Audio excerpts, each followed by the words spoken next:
Welcome to EnVision Center News, where we discuss community impact and involvement with today's nonprofit leaders and philanthropists.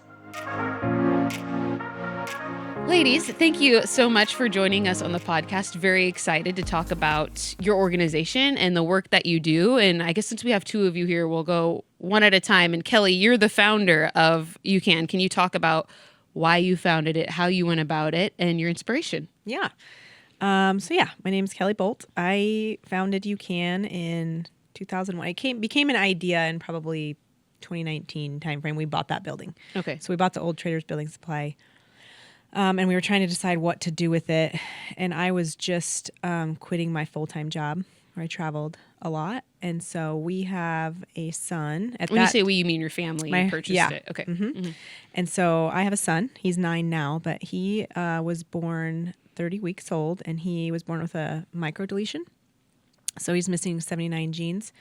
And he's the only child in the world documented with what he has. Whoa. So, yeah, it's pretty crazy. So we've been doing all the therapies and everything we have. And so when he turned 3 was when I left my job, and that was about that time frame of purchasing that building. And I was just taking him to therapy every day and listening to all the moms. And I just realized that we don't have anything in the community for these kids to go play. Like they can't go to daycare. They're not allowed. They can't. School's tough for them. Playgrounds are tough for them. So it was more just, I wanted to, since we had the means to do it, I was like, let's just make this cool space. And selfishly, I kind of wanted a gym. So we kind of made it work together. And then it was kind of born. It was just an idea. And I went around to a couple different places in like California and looked at them, some special needs gyms, and saw how they ran. And no one had a business plan like mine, but I just wanted to try it, so we did it, and worked out good. Was it that it was an actual gym and a special needs gym combo that made it free? Because all these people pay so much for hospital. I mean, there's so many medications, hospitals, equipment. It's unreal the amount of money that it costs to have a special needs kid. So I didn't want it to cost anything. So that was my goal, and it was like, how are we gonna? I can't fund it forever, right? So how can we do this? And so I created the gym where we take all the monthly payments for that and use it to fund the nonprofit, and then as well as grants and things like that. Brilliant. But it's worked really well to kind of just use itself, and then we schedule one inside the other, and then they all kind of coincide, and then we create inclusion as well. So, which is another goal. So there's overlap between the two, like the community and the nonprofit. Like overlap in the sense that there's someone on a treadmill here, and then there's some kind of station or something that somebody who's disabled is using right next to them, or are they kind of like two separate spaces, but you can see over into the next, you know what I'm saying? Yeah. No, they're intertwined if you're in the main gym. The kids area is separate, and there's like a wall because we want to keep kind of the kids in playing. We have a big, like 1,400 square foot kids play structure that's safe for all the special needs kids. And so they are kind of secluded a little bit, but when they're older or an adult or our classes or anything else, like they can all be out there together. Gotcha. You can walk in and it will look like a normal gym, CrossFit gym for those. It does from the pictures I've seen. You wouldn't even know. And so, but we will have separate times where it's just the UFit gym or just the UCAN gym. Okay. And sometimes it will be both community And members like gym. our open hours. Yeah. Okay. Yeah. Cool. And then well, you've been involved since the beginning. I learned that just a few minutes ago. But how did you get roped up into this too? Yeah. Well, Kelli and I have been friends for years. Yeah. And she kind of just, when I first heard about it, she was just sharing her idea. And I was like, I love that idea and I want to be a part of it. I used to be a special ed teacher, so my background is very familiar with that community. And so I just started out volunteering, and I would just coach classes with the other coach, and maybe sometimes I do 3 classes a week, 2, whatever, just for a couple of years. And then it was last spring. I approached Kelli and was like, I think I'm ready to start looking for a job. I'd been a stay-at-home mom since my girls were little, and they're in school now, and I was ready to go back. And she's like, well, perfect, because I've been waiting for you to. And it just kind of just happened naturally. And I started out as the head coach and then took on the executive director role as Kelli was starting to go back to her other job that she had left. She needed more time for that. And so I took on the roles that she was doing for the past few years. So, so I do executive director, but I like to say my main job is being the head coach because that's where the fun happens. Yeah. So, What does that mean exactly to be a coach? What kind of classes are you leading? What do the qualifications need to be to be a coach? So we run 8 classes a week. We work with PISNE, Panhellenic Special Needs. We do 2 adult classes. Then we work with the school district, Ponderay School District, their life skills program, elementary, middle, high school come once a week as well. We have 2 adaptive gym classes that is open to anyone in the community with special needs. We have a lot of kids with homeschool or older adults who aren't in any activities that they come. And we always have 2 coaches, and we just run those based on each group's needs and what they need, but we're really about functional fitness, having them strengthen their bodies for what they can do in everyday life, and then also using their brains and crossing midline and making those wires just fire to help them just function better in the community. And we're also about socializing and getting a good workout and having fun, and that's what we do, and it's really cool to see. We invite people to come and check us out anytime because it's such a fun environment. Yeah, I mean, it really comes down to just a lot of high fives. yeah, It's fun. a lot of high fives, laughs, jokes. I mean, but we're running up and down. We're doing squats. We're doing ball slams. We're doing box pushes. We're on the rowers. We're on the bikes. We do battle ropes. It's a good workout. And a lot of times if I'm doing and then we do one-on-ones for individuals who have certain things they're working on, and I'll work out with a lot of our athletes and I get a great workout, so it's a really cool thing that's happening. And it's all body weight stuff. We don't throw weights in at them. I mean, sometimes we'll use slam balls or something, but they're not like, when she says squats, they're not like doing squats with a In like a barbell rack or with something. it, No, yeah. it's just all body weight stuff. But they do. They're all sweaty, and then they have fun. It's good for them. Do you do any kind of like Special Olympics prep or pipeline training or anything like that? Well, we're not associated with Special Olympics, but I'm the local program coordinator for Special Olympics. So I end up filtering a lot of our athletes into the Special Olympics. So yeah, we do a lot we have skiing. I mean, the Special Olympics has skiing, Right. Track, bowling, bocce ball. I used to dabble a little bit in coaching swimming like many years ago, but I haven't touched it since. Well, but if you want to, you just let me know. Always looking. I honestly might. Like I do miss it. It was very extremely rewarding and just wonderful. It's just there's nothing really like it. No, it's like I'm great. doing the play. I've coached other sports. I've like kind of coached and taught in different capacities, but there's nothing that really compares. No, it's fun. No. It's surprisingly, we have a lot. I mean, a lot of our athletes do the Special Olympics, but there's a lot of people that do the Special Olympics that are not coming to our gym, which is kind of ironic to me. I think it's kind of funny, but I've been trying to kind of pull them together a little bit more. Yeah. And what makes it so, like, I haven't been there, but I've, looked at the pictures online and stuff. And like you kind of said, you look at it, it kind of just looks like a it's a normal big gym, building. right? Yeah. There's nothing like special. I mean, it looks really cool, especially the kids section looks awesome. But what are the specific things that you have to do to make it safe, where it's different than like Ponder Play or something like that has some of the same elements? For the kids area, it's color coded. That helps a lot of people don't realize it. I mean, people that have Down syndrome or people that have certain deletions or things like that, they have a depth perception loss. So it's really hard for them to go up into a space and successfully maneuver through it. And so one goal was to have color coding throughout. So each section is a different color. And then the things like the bar to go into a different section is also a different color. So that way they can move through safely and not just trip and fall. But it is all soft. Everything's padded. So that was another one. It's enclosed. And it's all enclosed. So they can't there's just- one in and out. So when they're up top, there's no way for them to fall out or hurt themselves. I mean, it's been 4 years, knock on wood. We haven't had anyone get injured. But it's really just that. The big thing for me was enclosure. Yeah. The color, and then the floor being in a way that they can move through safely without falling through and stuff like that too. Okay. And then what about the main gym area?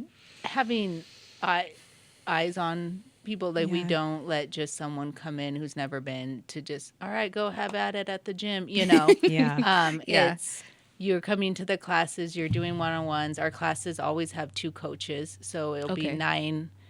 nine individuals and 2 coaches, and or one-on-one. So there's always eyes, and we're very on top of knowing the individuals, who they are, what their needs are, so we're very cautious of that. And if you're a member of UCAN, we don't allow you to have just a gym membership where you can come in when you want, like the community can, because of that reason. Like there is a lot of equipment out there that isn't safe. Yeah. And so when you're out in the main gym, somebody has to be with them. Okay. Okay. And so you don't have to have any connection to a person who has any sort of special needs. You can be like, I love that my dollars at the main gym go to support this other thing. So anybody can come and become a member or. Yeah. And then anyone that's a member of UFIT, which is Unique Fitness, anyone that's a member of that, their children could then join and be members in the kids area. But I don't let outside kids that their parents are not members, just because we don't want to overrun the kids area, because we want to keep that safe for the other kids. And then we have mixed equipment in there, and I like that. That's probably my favorite, is when we get, some of the atypical kids, and then we get some of the special needs kids, and then they're playing together. It's that's what I wanted to see. That was like my vision at the whole beginning. So when I see that in there, it makes me happy. Yeah. Super important because so many times we are kind of segregated, and you get it, and you understand sometimes why that's necessary, but then it makes it so that kids do say weird things when they come across somebody who's different, because they're never exposed to it. You see it a lot too, because especially in our school district, because it's, a lot of our kids go to one school, and so there's a lot of other schools in the school district that never see any of these kids. So it is really great for those younger kids to get in, and it's funny because they all they'll come and ask me questions of like, why does that person do that? And they're just asking, kids ask questions, Right. They're very blunt about how they ask the questions, but it's good. I mean, they're trying to learn, and it's really good for them to be exposed to, both sides to be exposed to each other. Yeah. And I love having my daughters come and be a part of it, because then they are exposed and they have empathy and understanding, and it's what we need. And in a small town, you don't get that as much, right? And so to be able to just share that inclusion with them is, It's funny, it's kind of off topic a little bit, but I've done a lot of presentations at different, I remember one time I went to it was the Lions Club, and there was a man in there, and he asked me a question. He was like, there's a person at our church with Down syndrome, but he was like, I just don't talk to him ever, because I don't know how. So how should I talk to him? And he just straight up asked me, how do you talk to this person? Yeah. This is like an 80-year-old man. Yeah. I mean, it's not like, it's been around a little while. And I was like, you just talk to him like a normal person. And he was like, really? I was like, yeah, just try it. See, just go talk to him like he's a normal person. And he did reach out to me later and said it worked great. He was really glad that he did it. It was just funny. It's funny like that, because you don't realize people are so apprehensive about it. Right. They're intimidated. And sometimes, I don't know, especially with Down syndrome, to me, that's one of the least intimidating, folks that I would be dealing with when I was coaching swimming, for example. They were some of the easiest, friendliest to work with. So it's even funny that Down syndrome is specifically the example. It's there's some other things that are a little bit more trickier that I've dealt with. You're struggling with the Down syndrome guy? They're the friendliest people generally. I don't want to stereotype too hard, but usually very easy to interact with. Yeah. What are the best ways or your biggest needs as far as volunteers go? Yeah, I think we don't have the largest volunteer base right now. We don't. We have people who say they want to volunteer, but a lot of people, so I mean, we would love to. Them. We would love to have people come in and help support the class, and so kind of like coaching assistant. Yeah, type assistant of thing. coaching would be is great, because sometimes we'll have 10 kids or kids up to adults, and the range and the needs are. Yeah, we might have 2 people in there that need their hands held the whole time. Yeah. And then the rest of them can do it on their own. And so then both coaches are holding hands. Yeah. And then one's full on, beating me in workouts. You know what I mean? So it's very different. It's very different. So the more hands we have helping, the more we can support them and give each athlete exactly what they need to get the maximum benefit from our classes. And we only have two real coach, like Mariah is head coach, and then we have Brian Johnson's one of our other coaches, and they literally coach every single class. So sometimes like they're gone. Right. Yeah. We need backups, and I can jump in too. And we do have like one other gal that jumps in for us, but it's nice to have like people on tap too that have just done it a couple times. We can have them come in and So there help. isn't a specific credential or something that someone has to get certified with. No, our coaches are all certified. So really they would just be assisting the coach. So they don't need to be, they're not doing any hands-on stuff. And no, it's fine. They can just come in and volunteer. Anyone can do it. If somebody wants to pursue like becoming a main coach, what is that process? What kind of certifications do they have to get if they're like, I'm interested in this for my career or, side interest? You can. Right now, all three of us have, it's through Special Strong is what it's called. So they have, it's an organization, a man with autism founded it, and he basically created a curriculum around training people with all kinds of disabilities. It goes into every disability pretty much. And there's lots of different versions. Like they can do a simple just group class training and nutrition training, or there can be like the master level trainer that goes through all certifications, and it's all online. It's pretty, doesn't take it would probably take 4 to 6 months if you wanted to do all of it successfully. And the cost is about $1,000 or $1,100 in there. Mm-hmm. Okay. It's not too bad. But all of you have done the full 6-month thing instead of, and actually you brought up diet. I wanted to ask you about that too. Is it like, can people get like holistic help there with fitness, or do you give any kind of like nutritional advice or we do. plans or anything like that? We do. And it's been tabled at the moment, but that's kind of like one of my projects that I've had going since we started, was creating a recipe book that's very simple. Like it has tons of photos and it's super laid out in a way that's super easy to read. But I would say we spent a lot more time on it last year. We did have a couple clients where we just did nutrition with them. We've had people lose, Kevin lost like 60 pounds. I mean, we had Katie who lost like 50 pounds. Yeah. Just by changing, with Katie, she was one of my one-on-one clients, and I put her through nutrition at the same time I was working one-on-one with her. So I had her like twice a week where I'd do an hour with her, and then we'd go over nutrition at the same time. And I just had her remove bread from her sandwich. That was it. And she lost 50 pounds. Whoa. So, it's just little things of like, and maybe just paying attention to how much she was eating. It's really her mom. The parent has to be present, right? Sure. So the mom, I was like, pay attention to what she's eating, how much she's eating, and then just remove that and then see what happens. And so we do a little bit of that. And then we have taken a group of people to the food bank. We've kind of partnered with the food bank a little bit as far as like showing them the recipes that they have, because that's where a lot of our Pisney folks get their food. Yeah. And so we've tried to do some stuff with Pisney as well of like, let's do some nutrition training, because they have a nutrition class. So we've kind of input some information into that and funneled it in. And awesome. Yeah. That's so cool. And then we tried to do some stuff with Kinixu, where we did a nutrition class for a lot of the reoccurring patients kind of at Kinixu, which was a lot of our clients anyway. Yeah. Wow. That's pretty incredible. And are those one-on-one sessions free too? They can be. So we do charge for them, but we never turn anyone away for anything. So a lot of the grants that we get, we use to sponsor. So if we have a client, we don't just usually take people who are like, hey, if someone comes to us and is like, we want to do a one-on-one and we don't know who they are, then we ask them to pay. If they can't pay, then we ask them to attend a class for a little bit so we can get to know them. We like to pull people out of the classes and offer one-on-one so then we know specifically what we can improve on, or we find out what they need to do. That's the way we've done it in the past. I know we've gotten a lot more lately. But in the past, we've kind of pulled people out and be like, we could really help you. We have people that like can't walk or can't get up off the floor. Sit down on the floor. Or can't sit down or get back up, like that. And we're like, we could just give us, 24 hours or whatever spread out over like 3 months where we can help you, get up off the floor on your own. So that way when you fall at home, you can get back up. Yeah. And so we usually do something like that.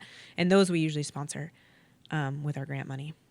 But we do have a couple paying. We try to get some form of we've been trying to get some form of income coming in if we're able to, but I never wanted anyone to feel pressured. Some parents are like, please let me pay.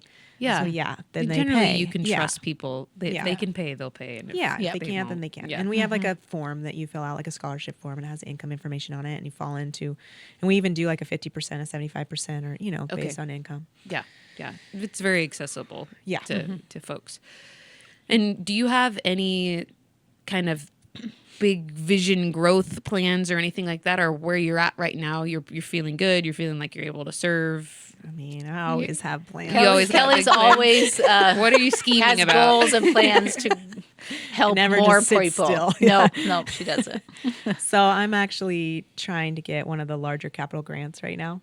And we're going to basically, we have at the side of our building, so the back wall of our building, I want to break through the wall and go and build like another like 50 by 40 building. So it's will be kind of like an L in a way. And I want to do an upstairs in there as well, so where we can have a little, we have a speech therapist that wanted to work out of there, and maybe just like the thoughts of having like an ABA therapist in town because we don't have one. And then just other people that want to rent space, like that are maybe physical therapists, occupational therapists, something like that are kind of already being a one-stop shop Yeah, for where they can anybody that come has in. kind of certain Or- physical needs or. joining with our local therapy clinics, and letting them maybe work out of there or something, like just, and then also having a gym where we can run as many classes as we want. Because right now we are kind of restricted where we're at. Like we have 8 classes where we shut down the main gym for 8 hours a week, which doesn't sound like a lot, but it is hard to schedule everything. So we do have group classes for the other group, and it gets to be kind of a nightmare. So being able to have that room be dedicated to our classes for special needs, then I don't have to close the main gym down. Because we do have to be considerate of the UFIT members, because they are paying a membership, right? So we want them to feel that they're getting what they're paying for while helping us. So we have thought like, oh, we'd love to do another class or 2, but we don't because of that Because we have the people. I mean, we serve like 100 to 115 people a week right now. Yeah, that's So, I mean, there's more. Like I said, all these Special Olympics people, they're not even in the gym. there's people you're not even there's tapping lots. into. Yeah, I see people that I talk to all the time. I'm like, why don't you not come to the gym? So there's a lot that could come and benefit. So that's kind of my next little project, is try to build that out so that we can have just dedicated space for both, but they could also coexist together too. So Are there any misconceptions that you come across a lot about the way that you operate or who you serve, or even just like those numbers, right, are pretty big? Yeah. Maybe people think this is a small town. Like, what really is the demand for this? And you're like, you'd be surprised. I'm sure people Yeah, don't there are. I've realize heard some things, the special needs population in town. I mean, even I didn't realize it before I was fully in it, that the amount in the schools, in the other it's a lot in the organizations school. like PISNey and whatnot. I mean, it's a large community, and they kind of get left out or forgotten and don't realize. And but I also don't think a lot of people know what we do. Yeah. And that's probably more my fault. I don't put up a lot of signage or anything, and there's not, we do social media. We do, Mariah's done a way better job at that. So that, but you have to have people following you for them to see that, right? So if it's out there or not, sometimes it's tough for people to see that. But I think that there's sometimes people will come in and they'll sign up for a consult or something online, and they'll come in and they'll be like, we have no idea what you do. That happens a lot. And then you'll have some, like we try to do some kids classes sometimes for the high school, like just a regular, like we'll work with the soccer kids or the girls volleyball team. I work with them sometimes. And then I've heard some of the kids at the school are like, well, we can't go there because that's like the special needs, so it's like you get a little bit of that back and forth. But I always have try to to be explain clear.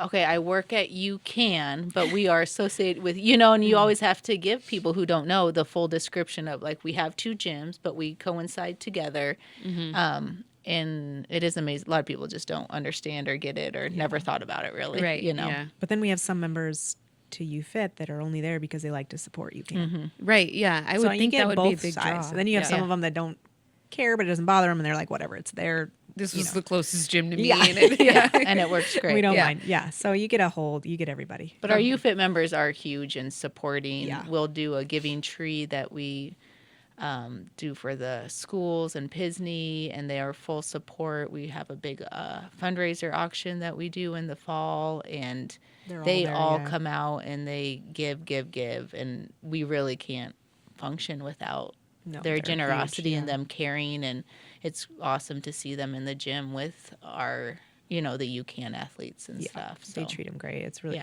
it's a cool thing to see for sure. Do you, with this model that you have, and you said, you went around and you looked at other places kind of doing similar things as you were building up yours, and you were unique, you had this unique business plan. Now do you have people coming to you and shadowing you and being like, how do we replicate this in our town? I haven't. You No. haven't at all? No, Oh my I had gosh. one person ask me one time, but that was, I got a phone call from someone that was in California. But when I told him that it was free, and he was like, absolutely not, I'm not doing that. I was like, okay. Okay, all right. So no, I haven't had anyone. I'm It's surprised. really on I point. feel like as people become more aware about what you I do. just don't think it's ventured outside of our little bubble, to be honest. Yeah. Like, I don't think that I think it's also we're not big at like pushing all of it out there, because I also like to respect a little bit of privacy of all of our people. There's Sure. a fine line of like, You don't wanna I seem don't like wanna you're blast exploiting or, everything like, out. Yeah. But saying, could "Look at this me." model work Yeah. in Yeah, a lot it of could. cities? Yeah, it'd be awesome to have in a lot Yeah. of cities. But also you have to know, like, Kelli, like, very generous with their money starting this, and Yeah. how much Yeah. she has put time, energy, money, you know what I mean? There's not a lot of people out there that are going to do that type of thing. Yeah, you kind of need that And founder, Yeah.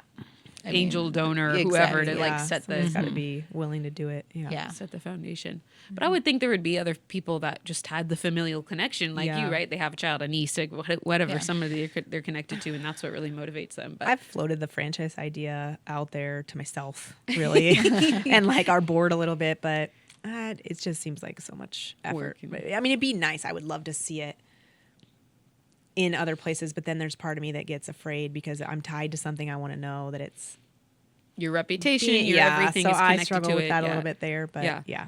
I think it's a brilliant model, and I feel like sure that as more people, these things take time to get Yeah. out, and when more people learn, you'll have copycats in a great way. Yeah, no, I hope so. Do you? And you mentioned the auction in fall. What's going on in the fall? That's your big fundraiser. Yeah. So we've had 2 now. So this fall, So fun. it's a Halloween fundraiser, auction, dinner, dance, everything. DJ. I mean, Everyone it's our dresses up such Yeah. good costumes. yeah. And I love Halloween. If you We can't have a tell. silent auction. We have a dessert auction. We have a live auction. And it's just it's a party, and it's Yeah. just people coming to support us, and it's our only fundraiser we do, and it's our big one that helps us be able to do what we do. Yeah. And, Yeah, that's Yeah. awesome. So you'll have to make sure that we're plugged in at the EnVision Yeah. Center so we can blast it out there to everybody. yeah, it's always right around Halloween. It's, So like the weekend before-ish or after, depending on the year. But Yeah. no, it's fun. It's a fun event because there's not a lot to do in Halloween here. Yeah. If you like dressing up, Yeah. yeah, it's fun. And it is a requirement to go. To dress up, you can't get in the door. No. No costume. turn you See you away. later.